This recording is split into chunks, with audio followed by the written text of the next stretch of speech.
утро. Доброе утро, доброй ночи. Доброе утро. Добрый вечер. Добрый вечер. Добрый вечер. Я вывел сейчас на экраны наши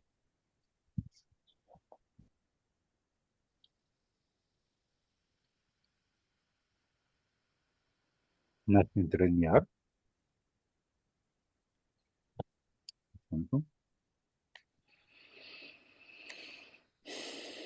Тут немножко сбился параллельный текст.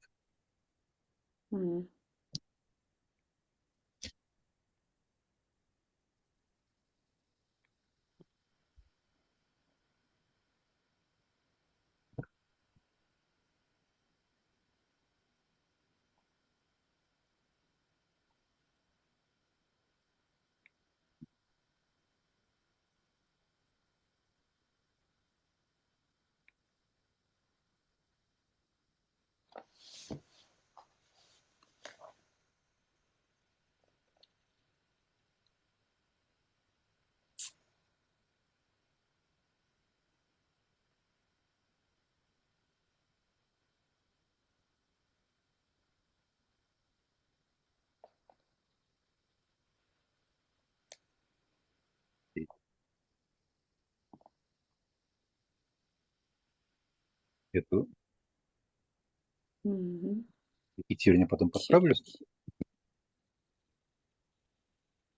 В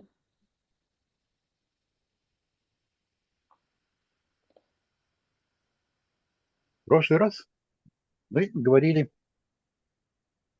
в частности, это мы кончили нашу встречу про символическую или не символическую, а реальную роль Галилеи в Евангелии от Марка.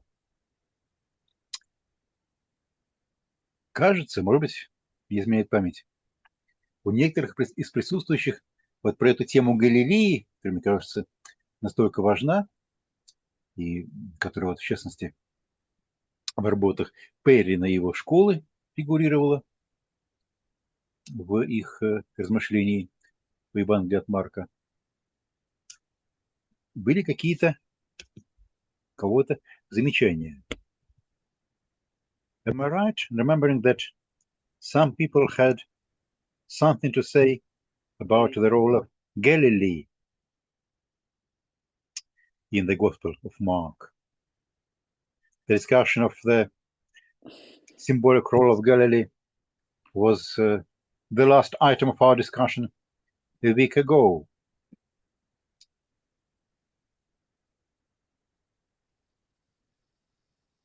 Yes, and I looked at my commentary and I saw that my position was similar to yours. So that wasn't the way I remembered it.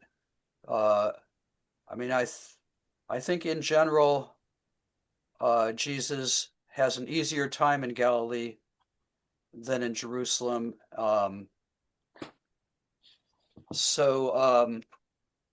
But still, there is opposition sometimes in Galilee as well. And I think the ending of the gospel, which is there's a foreshadowing of here in 14:28, is important. They are to go to Galilee, and that's where they will see Jesus. And that's where the movement started within the gospel.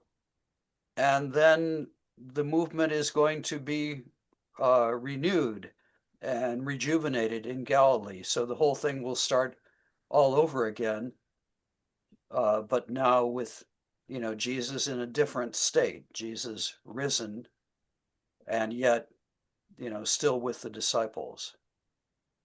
So I guess that's what I'd say. Looks like we've lost Mikhail. No. Thank you, Joe. Yeah. My question was primarily, can we suppose that the reference to the appearance of resurrected Jesus in Galilee and the instruction for the apostles to go to Galilee in distinction with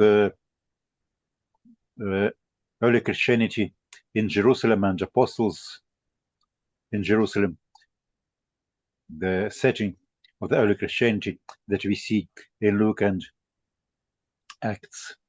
Whether this topic of Galilee not only as the birth, not only as the place where Jesus first appeared to his disciples, but also as the place where resurrected Jesus will appear. Whether this topic was the creation of Mark and his school, maybe even a polemical creation as a polemics against the apostles in Jerusalem. That's was my, I understand, very bold suggestion. Yeah. Yes, I mean, I guess part of the problem is we don't have much evidence for a Christianity in Galilee.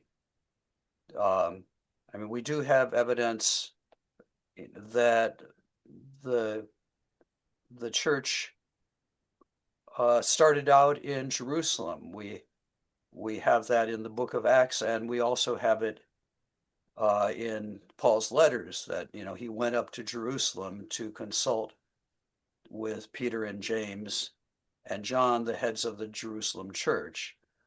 But, you know, that there was a different sort of Christianity in Galilee that was in tension with the Jerusalem church, that I don't think we have much evidence for.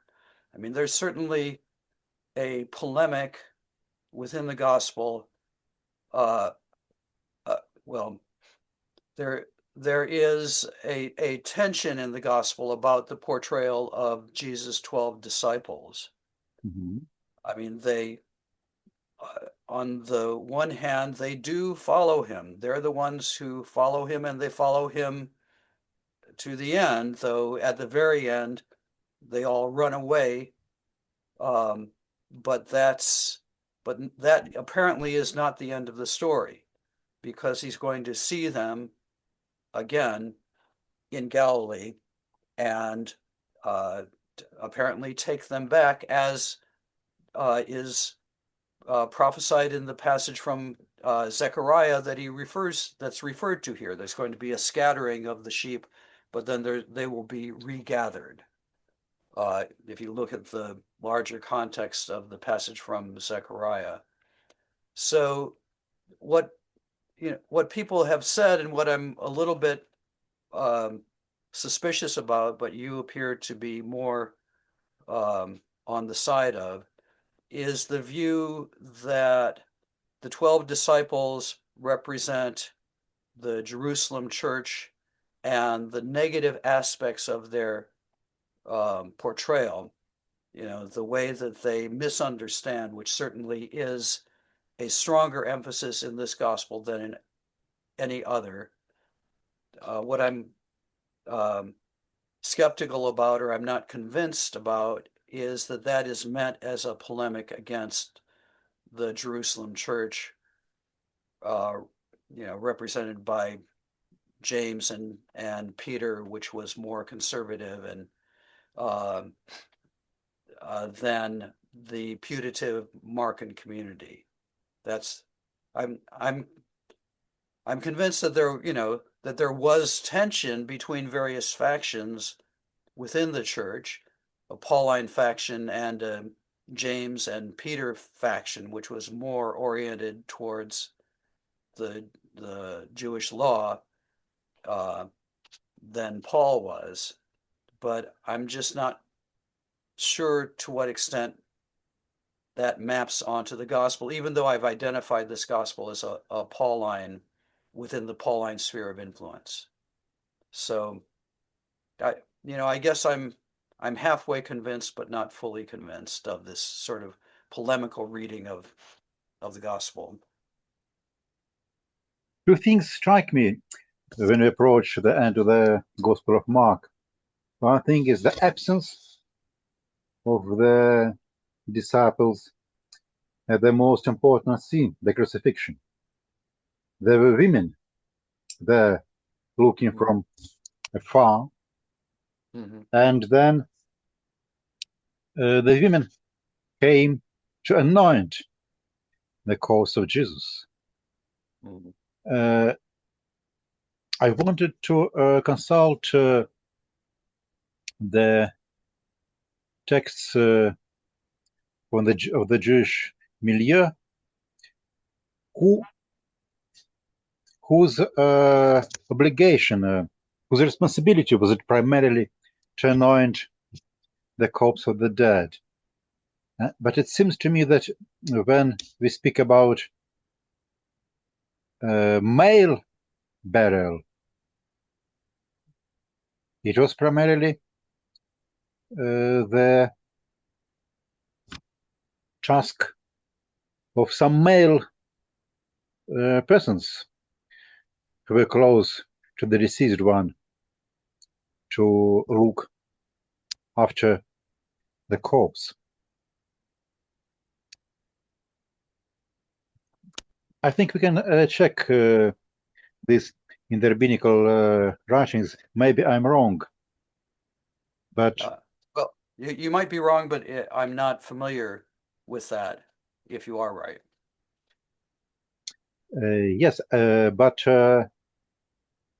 wasn't it really strange and even shocking that not Jesus' disciples, Jesus' male disciples, but his female followers had to perform this duty? And then, if the picture that we have in Luke, Acts, and in Paul's letters, of course, of the early Christianity and apostles be the head of the Jerusalem church, then on the background of the end of the Gospel of Mark, this would mean that they didn't follow Jesus' words. They still probably, from Mark's point of view, the end is still open. They still have the possibility to go there and to meet resurrected Jesus there. But at the time of the writing, they are in this conservative and hierarchical Jerusalem and not going to Galilee. Yeah. Well, yeah, I read it differently. I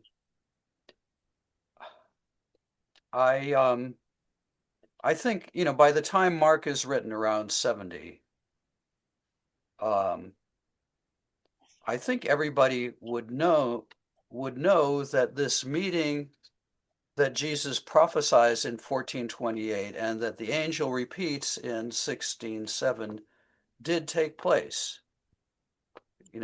That Jesus has prophesied it. It will happen within, after the gospel is over. And I don't think there's much doubt that Peter became, the head or one of the heads of the church, shortly after the church was founded. So this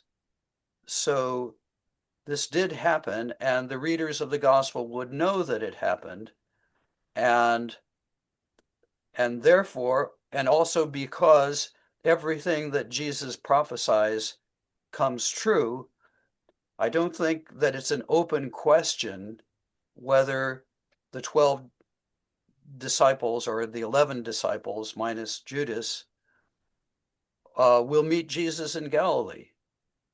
That has happened in the world, not in the world of the text, but in the world of Mark and his audience, and everybody knows that it happened, that there was a meeting with Jesus after he died. That is, there was an encounter with him after he was raised from the dead. So I do think you have to reckon not only with what the text says and implies, but also with what the audience would have known had happened 30 or 40 years before. If you see what I'm saying. Yes. I said that mean, it was just I an don't think attempt to. Yes, it was just an attempt to make a suggestion to try to look at the text from this perspective. I'm not insisting that this is. And you know, in terms of what historically happened, one of my teachers, Raymond Brown, the way he put all this together was that he thought that the disciples had, when Jesus was arrested, they all ran away. They all went back, you know, back to Galilee. And that's where the first appearances, at least to male disciples, at least to the members of the 12, happened. And then after those appearances, they came back to Jerusalem, and that's how the church got started. So that's how he reconciled the traditions about appearances in Galilee, which are implied in Mark and narrated in Matthew, how he reconciled that with the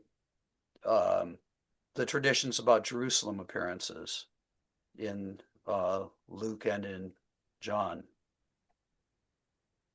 So I don't know, it's always kind of made sense to me, but I mean, it disturbs the chronology of Luke and John, you know, who have appearances like immediately in Jerusalem, but that's how he reconciled those things.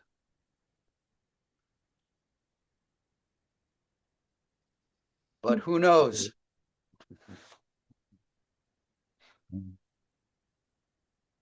Okay, unless we have some more ideas with regard to this question that I raised at the end of our last meeting, they can continue.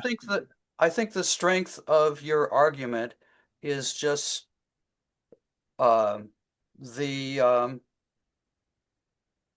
harshness of the picture of the disciples in Mark, and that you know, which is, there's elements of that in the other Gospels, including in John, but it's certainly more pronounced in Mark than in the others, and Matthew and Luke, you know, they seem to have been disturbed by that, and they make it less harsh. So that's the origin of these, you know, of the very polemical interpretations of the disciples, which associates them with the Jerusalem church. So I think that's the strength for that argument. Thank you. Mm-hmm.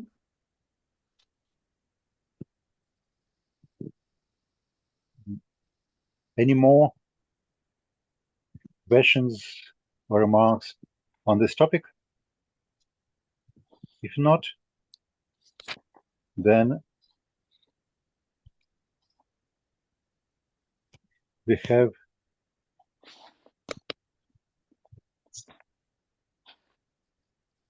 our text on the screen. Do we? Yes. Тогда у нас следующий перекопа 29. I have one question. Is there any evidence about this idea that some place in Jerusalem could be called Galilee at the time. Not that I know. I've never heard that theory, and I don't know of any evidence to support it. It's true that it's present in some commentaries to the Gospel. I also read about it. In some ancient commentaries and church fathers and so on, or? I think in 19th century commentaries I looked at, but it doesn't seem very convincing. Well, I would suspect that it's probably there to reconcile, to solve the problem that we're talking about. That the other gospels do narrate appearances in Jerusalem, and so if some part of Jerusalem was called Galilee, then that would be a way of solving that problem. Yes, to me it looks suspicious, but I don't know what is it based on. So I wanted to know if if it is mentioned somewhere. Or okay. If it looks suspicious, it probably is suspicious. Окей. Ладно. Тогда можно читать следующую следующий перекопу, да. До какого места? Давайте до 31 стиха. Хорошо.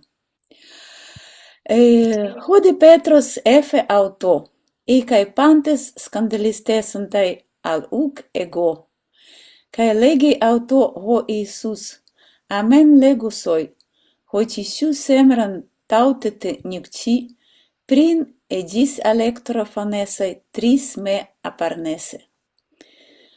Hode ekperisos elalei, eandeia me sunapotanensoi, ume se aparnesumai. Os autos de caipantes elegon. Петр сказал ему: даже если все тебя оставят, я не оставлю. Это так я пытался здесь перевести. Тот же самый глагол скандалидзумай, касательно которого мы так долго дискутировали в прошлый раз. Да? И вы отступитесь от меня.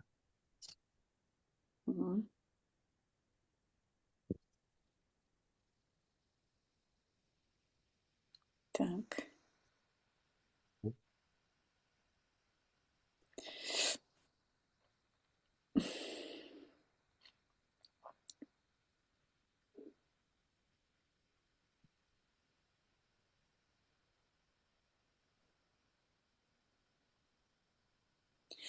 А вот у меня есть вопрос к знатокам славянского языка.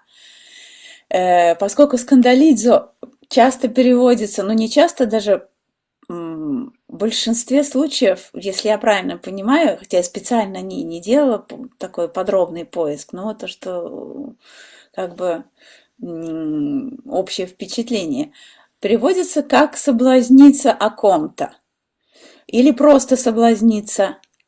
Вот этот глагол славянский, собственно, это же все-таки, мне кажется, из славянского переносится в русский перевод, правильно? Конечно же, да. Вот. Интересно бы как бы уточнить его значение, что именно может означать слово «соблазнитесь».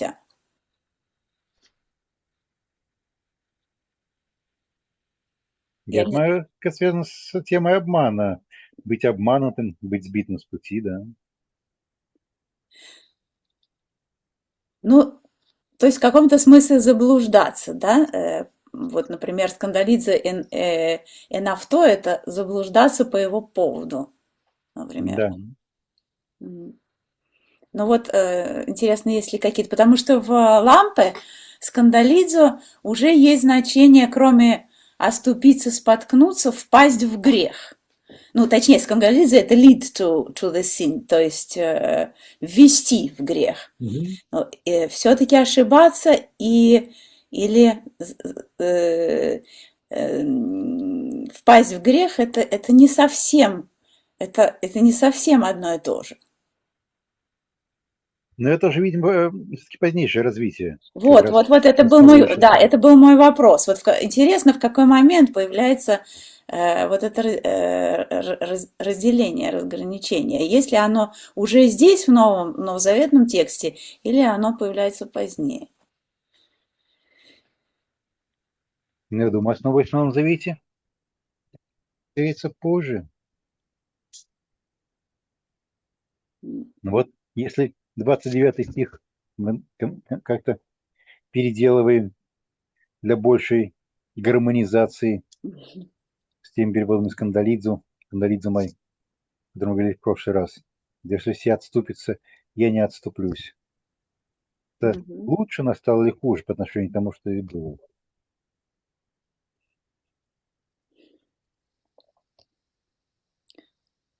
Ну, я думаю, что вполне можно «отступлюсь» перевести. Как-то немножко ближе. Но хотя оставят, отступится. В общем, это близкие синонимы в данном случае. Ну вот я посмотрел, что в словаре Седоковой почему-то, хотя кажется, что все-таки какой-то сдвиг значения происходит по сравнению с русским, но слова никакого с этим корнем там в этом словаре нету. Вот. А Э, какое есть? Ну нет, вообще про соблазн, соблазнение, ничего там нет вообще в этом словаре. М. Вот. А значит, в таком этом вот до буквы «С» не добрался еще, да, словарь этот новый церковно-славянского М. языка. Там, мне кажется, они как-то существенно где-то на более ранней стадии. М. М. Но это отдельная история. Ну, сейчас давайте посмотрим. Мгм.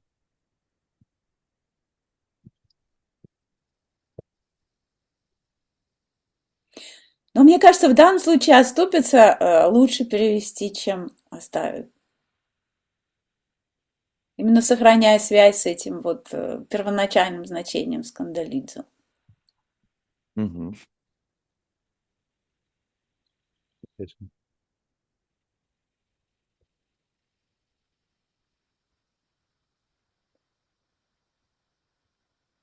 Ну, у нас есть разные словари и церковно-славянского, и древнерусского языка, и старославянского.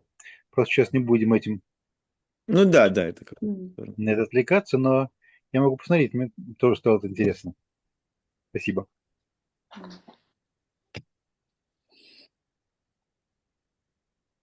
Вот что скажете? Это действительно такое ключевое слово. Маша, Лариса. Отступится? Даже если все отступятся, я не отступлюсь? Отступится лучше, по-моему. Но я все время думаю про 9 главу, 9:42 и следующий. Если твоя рука скандалит тебя и так Мгм. далее. Но в конце концов мы можем, даже если мы, приближаясь к методике переводов Аквилы, будем стремиться к тому, чтобы мы скандалидзомой везде переводили одинаково, мы можем позволить себе активный залог и медиальный переводить по-разному. Вот. М. Тогда проблема 9 главы будет решена. И тогда какой перевод в 9 главе? Тогда мы не обязаны к 9 главе переводить как «отступит». Мы не должны там писать, если рука тебе отступит. Вот, наверное, может быть, действительно вводит соблазн, а может быть, так и оставить когда-то было. М.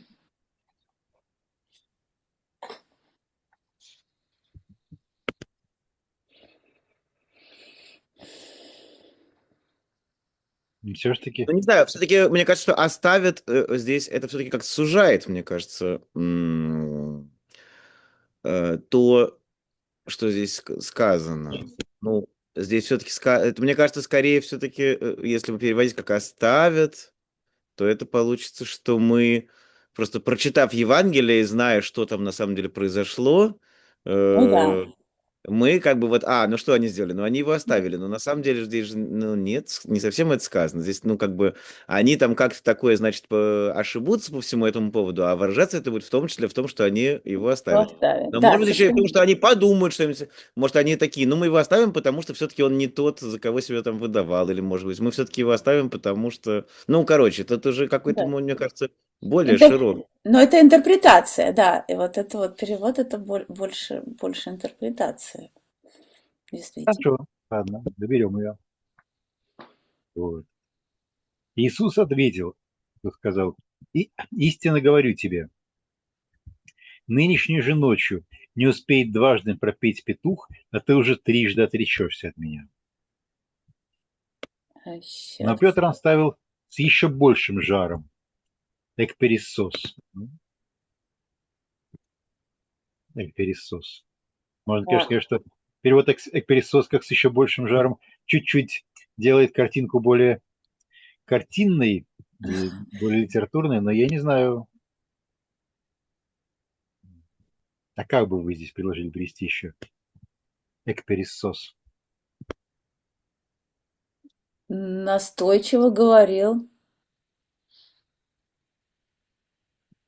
Экперисос. Сейчас.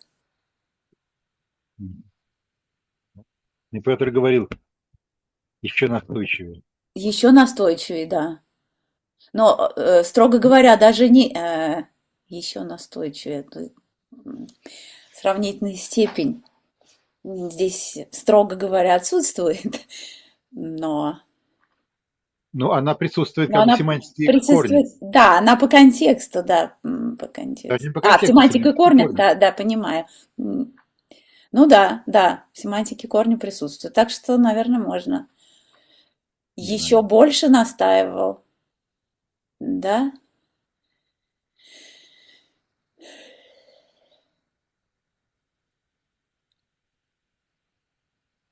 Потому что, может быть, действительно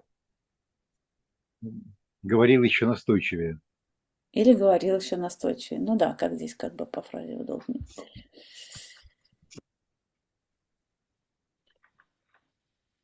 Маш, какие-нибудь у вас есть предложения по этому поводу еще?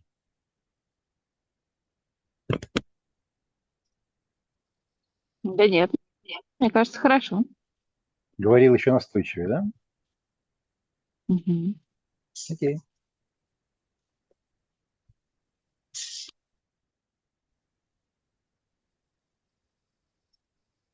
Да. Мгм. Даже если мне придется с тобой умереть, все равно я не отрекусь. Ну, здесь уже умесе апорнесомой. Здесь у нас нет никакого скандализма, все сказано черным по белому. Не отрекусь. А почему мы условное наклонение не сохраняем? Просто с целью красоты, большей простоты и красоты перевода? Ну, русское в данном контексте, даже если не придется, Пришлось бы. это умесе апорнесомой.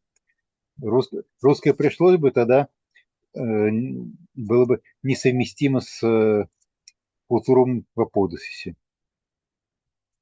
А я бы все равно не отрекся. Но, не знаю. Но это, наверное, наивный вопрос, потому что, видимо, есть узус так переводить. Ну, просто как-то мне пришло в голову. А как было бы, если бы перевести вот этот вот... Так какой-то потенциалец получится. Ну Мне да, кажется, здесь его нет. Здесь точное утверждение. ну да. Ну да. И мне кажется, что вот здесь эта русская конструкция, даже если тут нету строгого соответствия тому, мы по учебникам переводим соответствующую конструкцию с греческим конъюнктивом, но она вполне передает смысл. Да, не знаю, я студентов ровно так учу переводить. Ну, Так. да, вот как раз, наверное, положено так переводить, действительно. Маш, вы имеете в виду, как вы учите переводить? Вот так, как у тебя Вот как, придумано. да, как у вас в тексте. Ну, хорошо. Все, значит, я хороший ученик. Мне можно поставить хорошую оценку по греческому.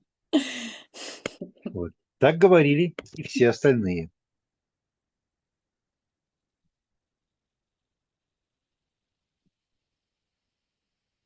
Окей? Мгм.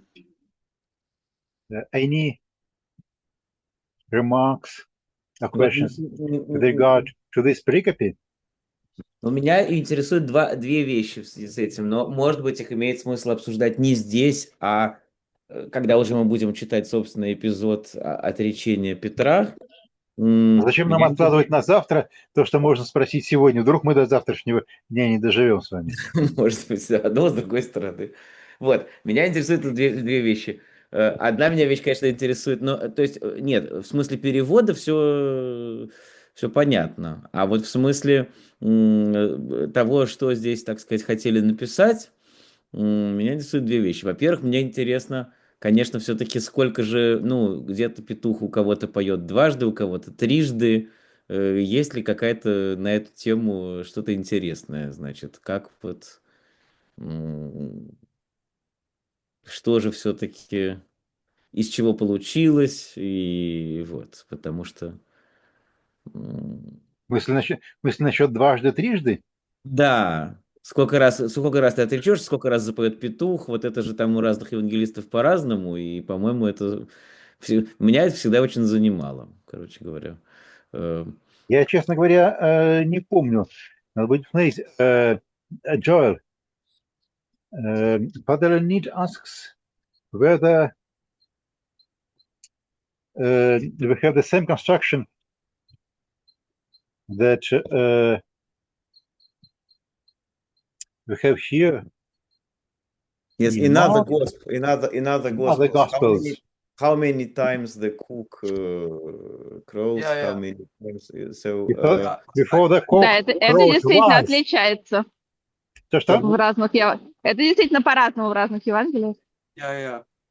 so what's Yeah, do you know anything about that? What well, really yeah. happened, or how it How evolved? many times How it was in reality. Yes.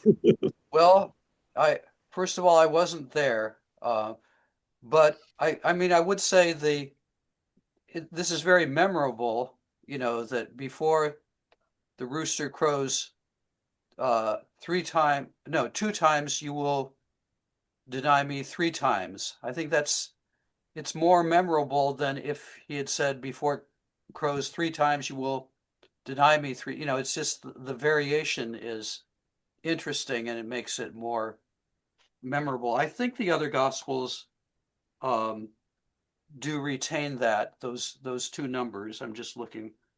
Um, uh,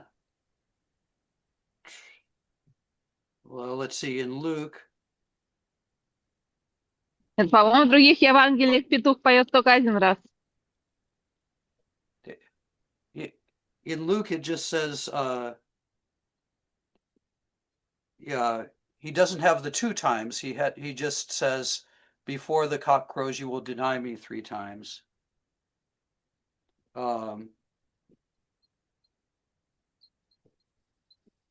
And also in Matthew, that it seems like that's it's one of those minor agreements. Neither Matthew nor Luke have the two times for the cock crowing.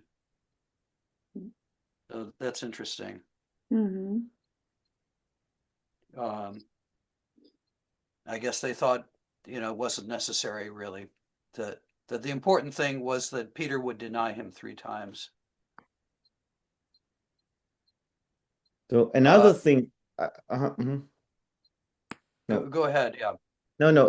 If you have anything to say about this this question, No, then no, I had something to say about something else, but yeah, go ahead, please. Yeah. so another thing I wanted to ask is, but I don't remember what is in your commentary, so maybe I should just Neither do I. Yeah. first. So But we're even. Yeah. what I wanted to ask is the like significance of this episode of what is called usually as Peter's denial. So. Mm. What does Mark really want to say?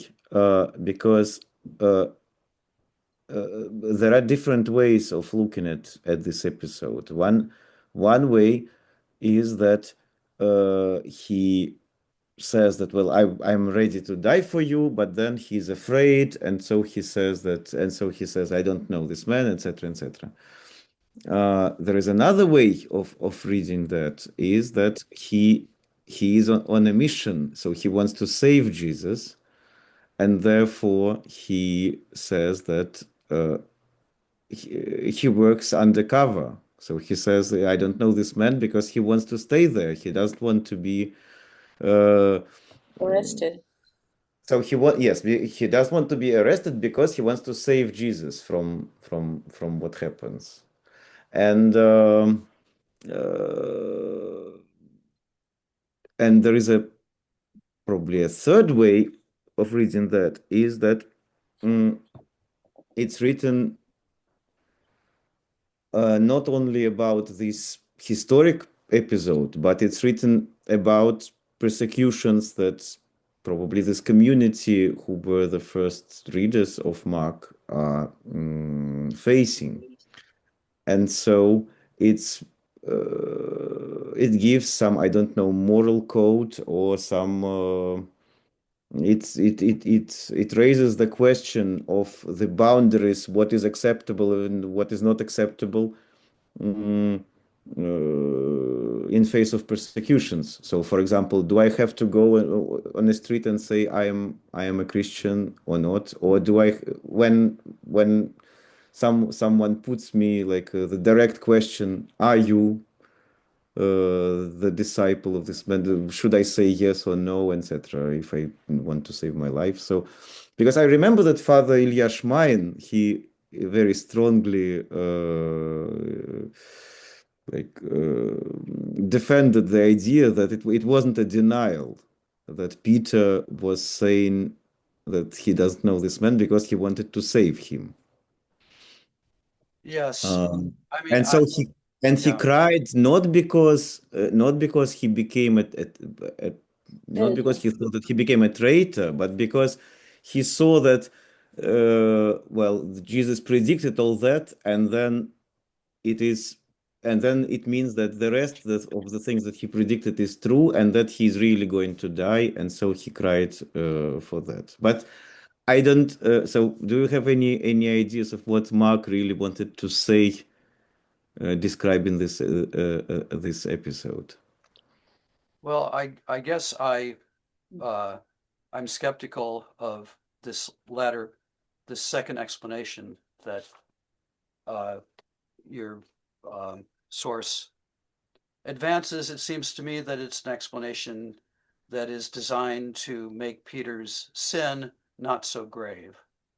You know, that it seems to me that the easiest way to read the text is that Peter doesn't really know, what his own limits are, and he doesn't know how frightened he's going to become, and you notice that, especially in Mark, this was what I wanted to point out in terms of the translation.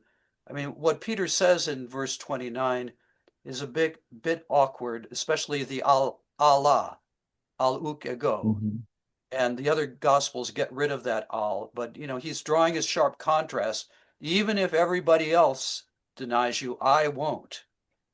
So he's trying to separate himself from the other disciples, in that he will follow to the end, whereas they won't. But actually, when it comes to it, he joins them in denying Jesus. And I think that that must be a historical memory, because even the Gospels that are more sympathetic to the disciples than Mark is, they don't get rid of it. I think probably Luke would have liked to have gotten rid of it, but it was too deeply ingrained in Christian memory that all of them, and even Peter, who especially said that he wouldn't deny Jesus, denied him.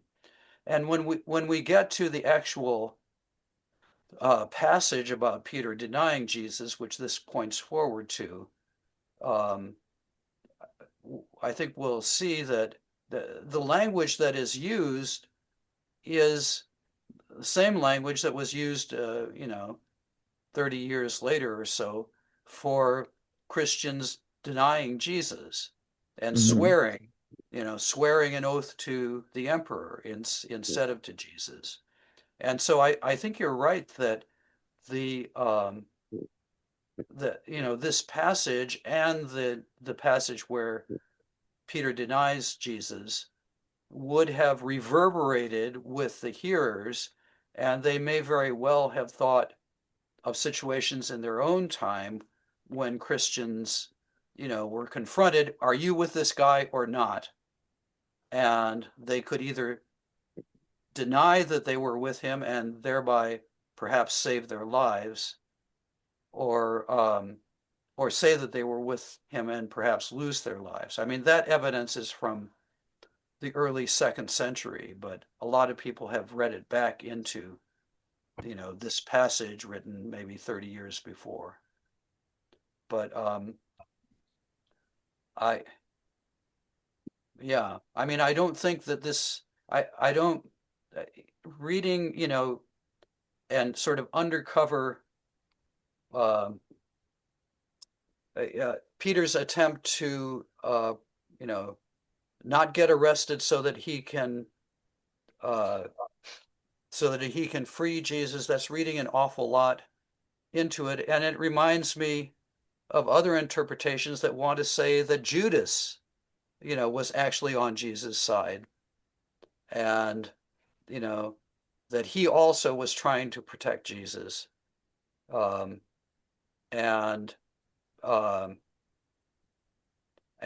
even if that were true from the perspective of the gospel writer, that would be wrong-headed, right? Because Jesus must die, and we remember the passage back in chapter 8 where Jesus prophesies his suffering and death, and Peter says, no, this must not be, and Jesus calls Peter Satan. Then, if you oppose God's plan, which involves Jesus suffering and dying, then you're not on the side of God, but you're on the side of the devil. So I think, Mark would probably look at this in a pretty binary way, even though I think his portrayal of the disciples is not binary. There are a lot of shades of gray in that, they do deny Jesus, and yet that's not the last that we're going to hear about them. They do. I mean, and one might ask, what's the difference between the denial of Jesus by the disciples and the betrayal of him by Judas? The gospel writers seem to think that Judas's betrayal of Jesus, made him irredeemable, whereas the denial of Jesus by and really betrayal of Jesus by the disciples did not make them irredeemable. So what's the difference? Why is there a difference there?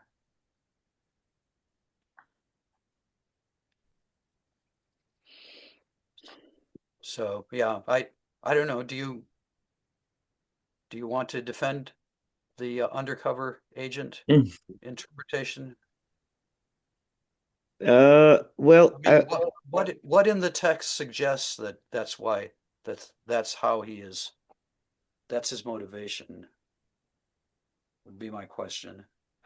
Well, he follows Jesus. He wants to stay there as long as possible, and that's from this account, from other gospel accounts, that's clear. Hmm. So yes, I don't know. So he wants to help him in some way, but otherwise, why would he follow there with Yeah. with Well, the I think risk? that's right. Yeah. I mean, yeah, he does.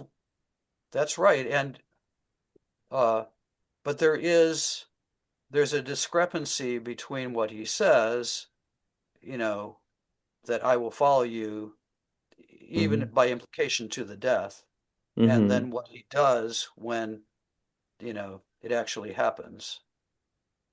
Yes, yes, So he yes. does True. he is not able to follow up on his good intentions Мгм.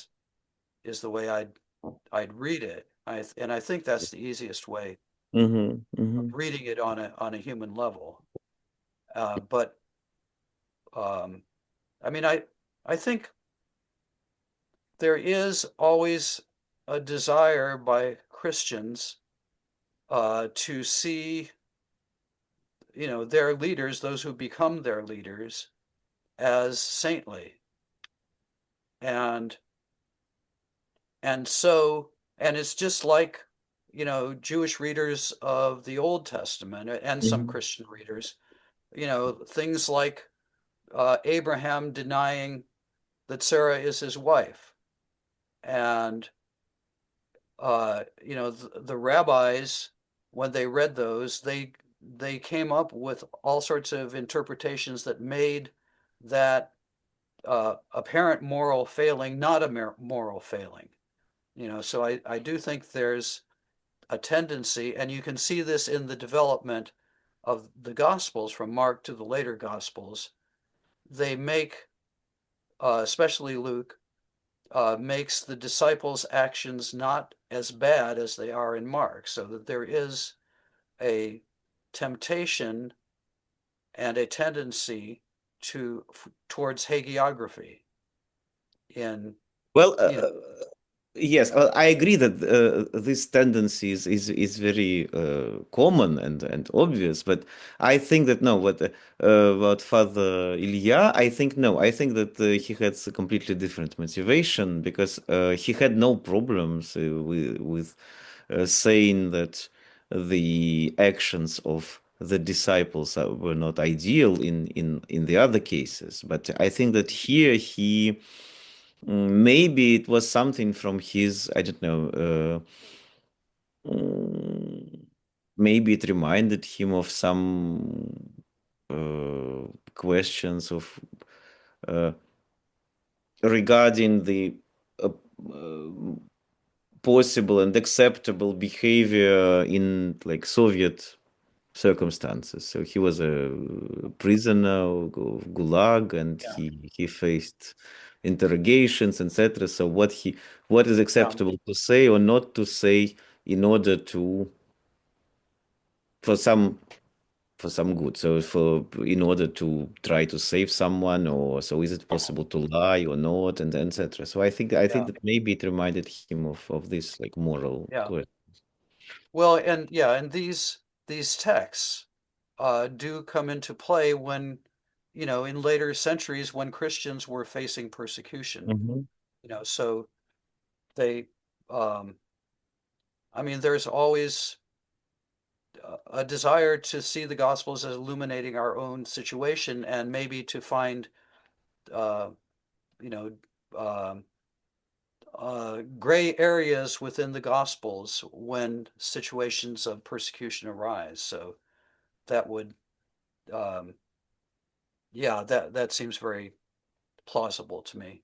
Yes, One, I think that this episode is very much influenced by the later situation because mm, if we think about the like consensus like of the church, because there were different ways of looking at what is acceptable. But the idea that you don't have to say that you are a Christian, but if you are facing a direct question, then you have to, you can't lie. I think that it reminds this episode very much. So Yeah, well, and so and the later church, of course, faced the question of even those who had denied Jesus or had apostatized under persecution, could they be taken back? And you had the Donatist controversy that Augustine intervened in. So yeah, these are resonant texts that were searched in later situations of persecution and afterwards to find, as you say, clues to acceptable Christian behavior under duress. But I think, again, Mark seems to me, well, he seems to me to be pretty hardliner, because like in chapter 13, we had this passage where Jesus is prophesying persecution, and he says, that you will be accused before law courts, but the one who endures to the end will be saved. So that seems pretty binary. But then again, I do think that this binary, you're either with us or against that, or against us, is also questioned by, in my reading of the gospel, by the fact that the disciples do really mess it up. They deny Jesus. They do what Christians were not supposed to do. And yet, Jesus will still meet them in Galilee. So I guess, this is partly why I don't like the interpretations that say that the disciples represent the enemies of Mark and his community, and they're totally just an example of what not to do. So that means that if you mess it up, if you deny Jesus, there's no hope for you. Whereas it seems to me that in a very kind of Pauline way, Mark recognizes that you can screw it up and, even to the point of denying Jesus, but that doesn't necessarily mean that you're permanently outside the sphere of God's grace. So I think there is, there are large theological questions here about human responsibility and God's willingness or unwillingness to accept somebody who has done something very bad. We can remember in this connection the passage when Jesus says that всякое слово, сказанное на Сына Божия, еще может проститься, а на Святого Духа, хула на Святого Духа не простится. Probably here it has something to do with this problematic, I think. Well, can you render that in English? If you say something against the Son of Man, it will be pardoned, but if you say something against the Holy Spirit, it is unpardonable. All right. Yeah.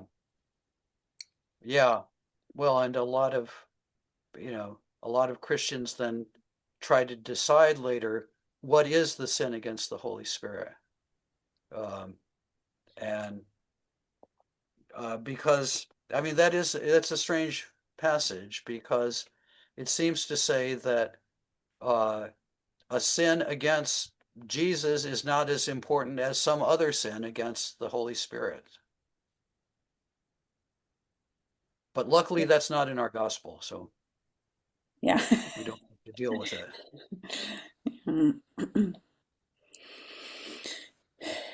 Yeah, it's I like the story about, I think I've mentioned this before, but John Bunyan, who wrote, what became a Christian classic Pilgrim's Progress in the 1600s, I think.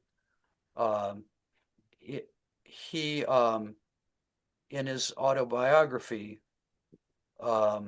he talks about how he was a very conscientious Christian, and early on he thought that he had committed the sin against the Holy Spirit.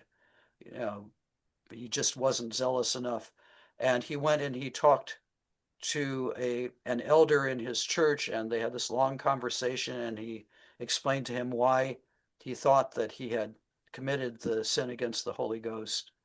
And at the end of their discussion, the elder said, "Yes, I think you're right. You have committed it." So that he didn't find that very helpful, and but he subsequently changed his mind. John Bunyan. He decided that he hadn't committed the sin against the Holy Ghost.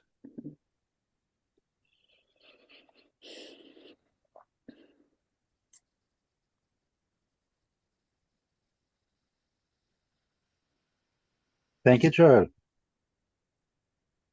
One question that always occurred in my mind.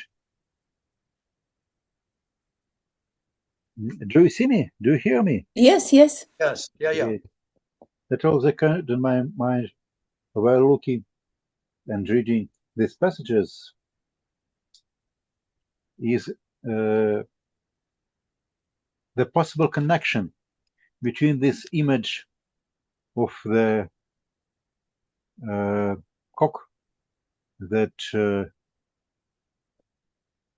appears here and the image of the cock drawing away the night nocturnal demons, though as far as I know, this image of the cock, the rooster, expelling nocturnal demons by its voice, this belongs more to the European Middle Ages. But can we suppose that behind this dialogue between Jesus and Peter is something also linked with the demonology, especially taking into account the really enormous role of demons and demonology in Mark's Gospel? Well, yeah, I mean, I tend to agree with that. I think, I mean, demonology is so important in the first half of the gospel that then when you get in the passion narrative, so for example, the scene of like darkness at noon, darkness when Jesus is dying, is that just darkness, or and then Jesus, who has been so confident and about how he has to die, um, then Jesus himself saying, "My God, why have you forsaken me?" What is making him do that? Is that just, human weakness, or would Mark and, his readers say that's the same power that was operating so clearly in the first half of the gospel?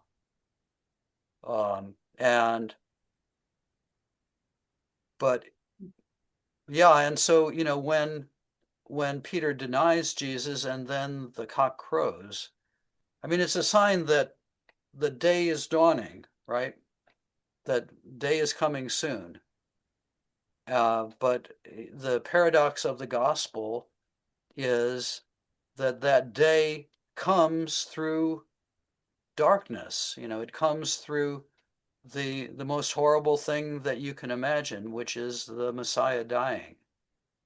But I think that's a paradox that runs through this gospel. That God's victory march is, God's victory march into Jerusalem, which is prophesied in passages like Deuteronomy, Isaiah, becomes Jesus' march up to Jerusalem to die.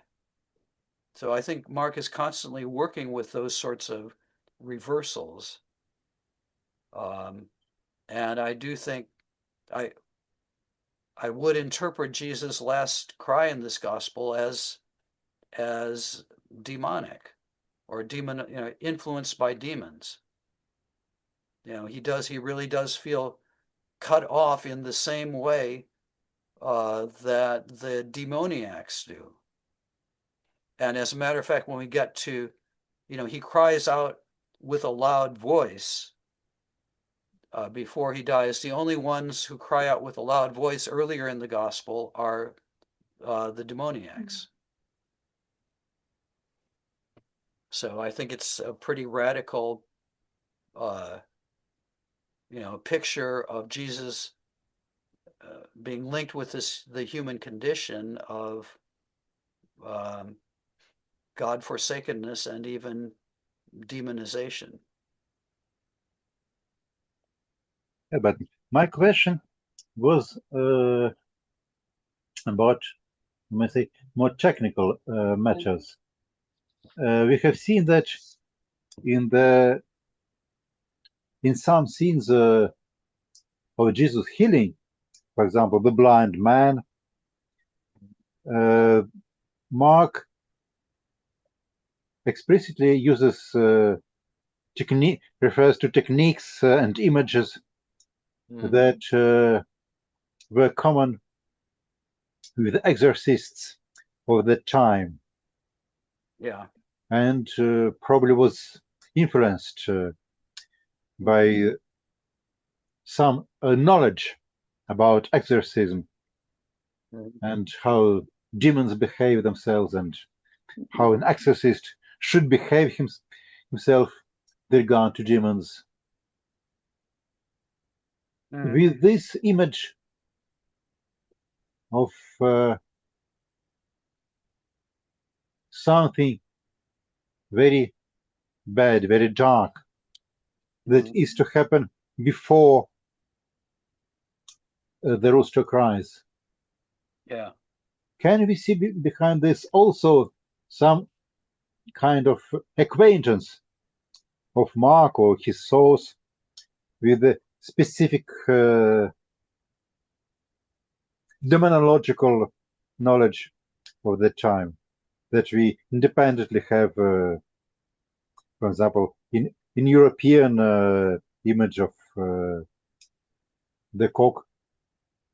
But we could have put this question if their image of rooster were the specific image in Mark, but it is a common image in as well as I remember in all the three Gospels.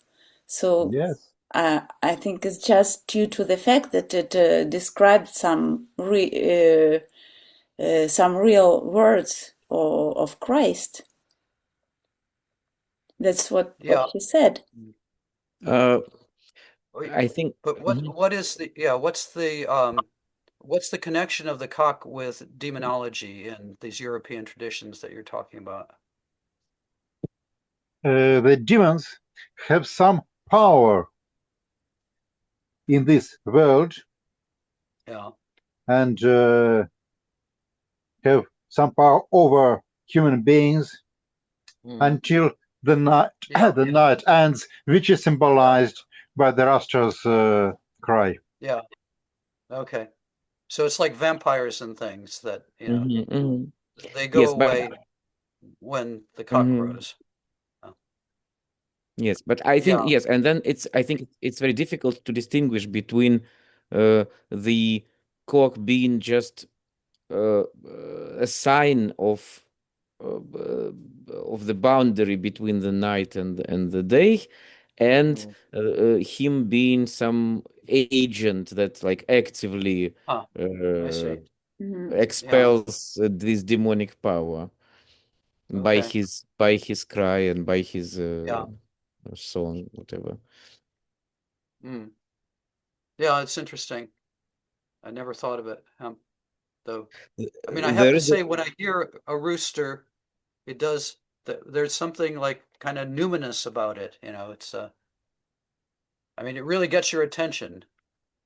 So I can see how that sort of idea would develop of the cock as an agent. this I don't know of any evidence, even from rabbinic sources, that they regarded the cock in that way. Maybe it may be there, but I haven't ever encountered it. there is a modern It's fiction. prominent in Russian literature. For example, Mhm. in Gogol, in Bulgakov, that Uh-huh. the power of the vampires and all that dark forces ends exactly when the rooster cries. Yeah. Well, there is a modern fiction, Пелагия и красный петух. I don't know if you read it. It's a detective story, like a modern Russian detective story by Akunin. And there is this gospel story, and this red rooster becomes one of the key elements of some magical way of traveling from one cave to another cave, and so that's what happens there. So that's yes. So there, Yeah. While Father Lind was speaking, I asked Chat GPT to Yeah. look for any Help. Yeah. arguments and witnesses. Okay. And And That's what we have. Wait a can second. you share your screen with us, or Yes, wait a or second. just ask Chat GBT to share the screen with us? You don't have to do it yourself. Wait a second. Well, why don't you just ask Chat GBT to interpret this passage so we don't have to spend so much time on it?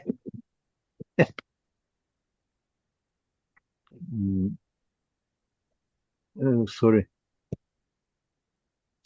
А куда же у меня девалось это все? У меня нет. Вот он где. Секундочку. Петух пропел, Миша, и чат GPT исчез, аки дым. Да. Именно так оно и было. Так, сейчас, секундочку.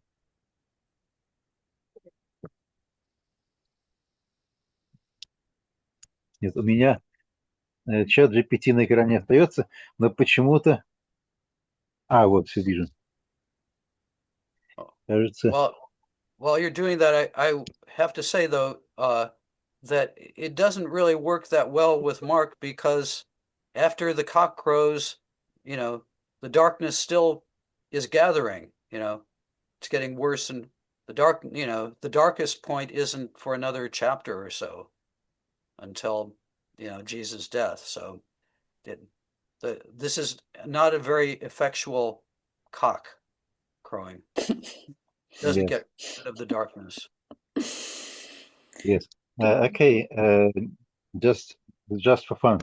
Вот я ему пишу, приведи из греческой и римской древневосточной культуры примеры того, как власть зла нечистой силы длится до пения петухов. Ничего не выдумывай, давай точные ссылки. Вот. I asked ChatGPT to give exact references and to avoid any hallucinations. He did a good Greek text. Okay. Hedelektron, Hamern, Kaita daimonia, Feugen, Poiei. Okay, that's good. Yeah. I checked this in Pausanias. There is not a single line in Pausanias which should remember this one. Really? Wow. So this is a creation of ChatGPT, but in a very good Greek. Орфическая традиция. Yeah. Орфическая традиция. Петух как разрушитель власти ночи. Here's the reference to Orphic hymn 34. Once again, in good Greek, Гон, Orthinos, Alector, Egerominus, Egdioke, even in the style of the Orphic hymns. But in Orphic hymn 34, this line is not witnessed to. That's terrible. Yes. And this is what's running our governments. Yeah. Yes, that's terrible. But what is most exciting is the good quality of the Greek language that this machine creates. Okay. Yeah, okay, that's okay. I take it back. It's scary. Okay. Здесь есть ряд филологов-классиков, правда же это вполне хороший греческий язык. Вот. То есть You can get it to teach your Greek classes then, yeah. Эта машинка галлюцинирует, она галлюцинирует на высоком интеллектуальном уровне. Okay, let's go back to our text. Мне кажется, это все-таки очень значимо, что здесь у нас появляется вот образ петуха. И все-таки было бы интересно посмотреть, были ли у пения петухов какие-то такие же вот ассоциации с демонологией или антидемонологией, как мы имеем, там, не знаю, у Булгакова, у Гоголя и в тех средневековых европейских ужастиках. Where is it in Gogol? In Gogol, for example, V. Mm-hmm. Mm-hmm. Do you know Gogol's novel V? That's not Dead Souls, is it? No. No, that's Dead Souls is the only one I know. Yeah. Okay. Well, and I know The Diary of a Madman. I know some of his stories. Yeah. I can send you a link to the story, which where the change from night to day is really important in dealing with demons. Okay, I'd be interested in that. Yeah. Okay. Any more questions with regard to this pericope? Are you going to share the screen with us, or? Yes. Again. Wait a second. My AI chat proposes to connect the rooster with waking up, which is opposite to what occurred in the Gethsemane. So, can you say that again? Possibly the rooster seems something opposite to what occurred in Gethsemane when the apostles were sleeping. And before you wake up, you will deny me. All right.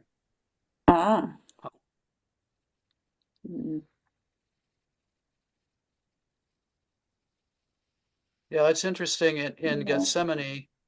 I mean, they are still with Jesus in a sense, except they're a distance away, so they haven't forsaken him, but they're not, but they can't keep awake. So in that sense, I don't know. Yeah, are they already starting to fail him? Because he has to face his hour of agony alone.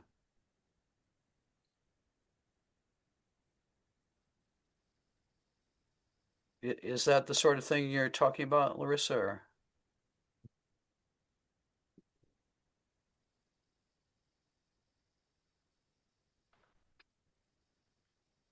I don't know.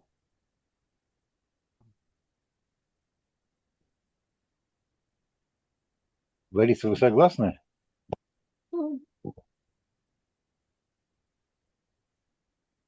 more or less.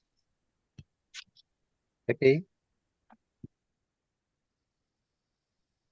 Should we start the next pericope, namely the Gethsemane?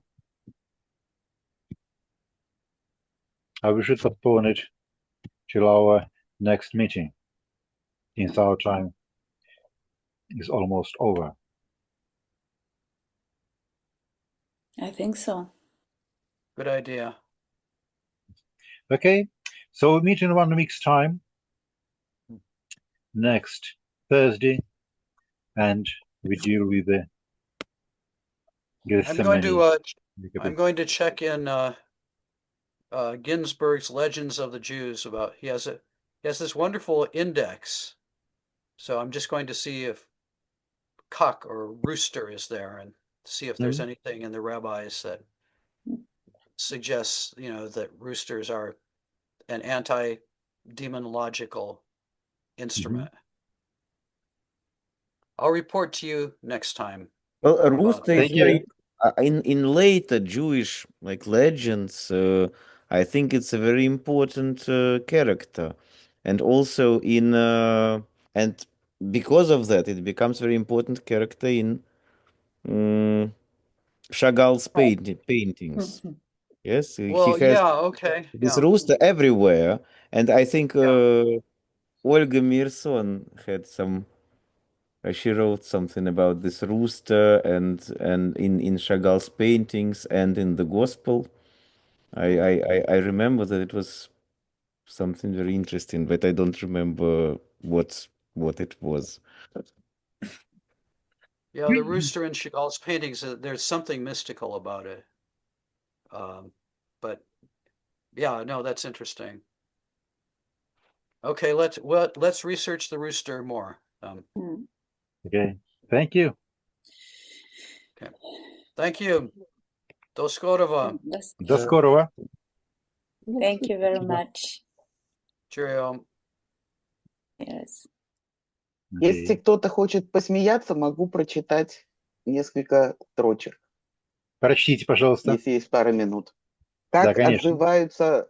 Это комментарий к одному из, в общем, ютубных зрелищ, где вспомнилось другое выступление, где фигурировал тот самый эпизод с нашим... не Ликив, что у нас, Алабастер был, вот, в котором мы разбирались. Вот. И уже в другом, следующем там разговоре недовольный зритель пишет вот что про того, кто это вспоминал.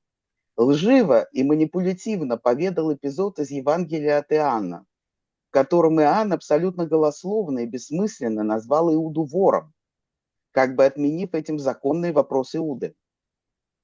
Про 300 этих самых. И беда в том, что есть еще одно Евангелие от апостола Матфея, который тоже был участником этих событий, который пишет, что этот законный вопрос Иисусу задал не Иуда, а ученики, что вообще радикально меняет суть. И уж Павел не может, не знать о таком разноописании, и, не понимать, что текст Иоанна бессмысленный по сути, ибо то, что даже если Иуда и был вор, то вопрос его был по делу. По-моему, это прекрасно. Да, мне кажется, что такого рода вещи, они очень много говорят о той эпохе, внутри которой такого рода вопросы задаются, намного больше, чем о предмете обсуждения. Конечно, конечно, конечно. Вот. Но я просто слышала и первую передачу, где я как раз удивилась, думаю, надо же, какое совпадение, только мы, значит, про этот алабастер. Вот, и тут вот. А потом это запомнили люди и припомнили. Вот. Вот так вот. Вот. Спасибо. Спасибо. Так, а я не поняла, про следующий раз мы как-нибудь договорились, я это упустила или пока нет? Да, в следующий четверг мы встречаемся. Все нормально, да, значит, я... Да. Михаил Вот, Георгиевич, вот после следующей, скорее всего, уже нет, а в следующий четверг Ну, встречаемся. понятно, да. позвольте, Хорошо, спасибо.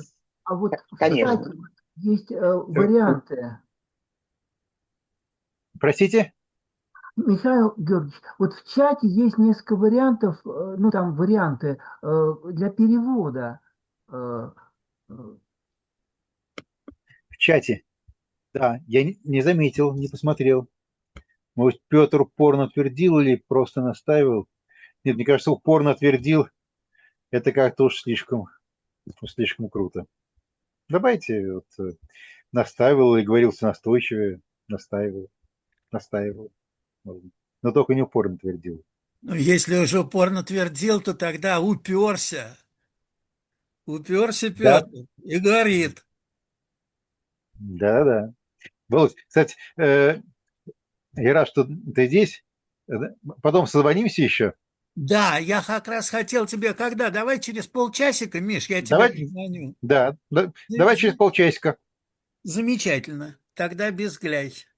Хорошо, без гляй. Все, Спасибо всем. спасибо. Всего доброго. До Всего доброго. свидания. Dankeschön.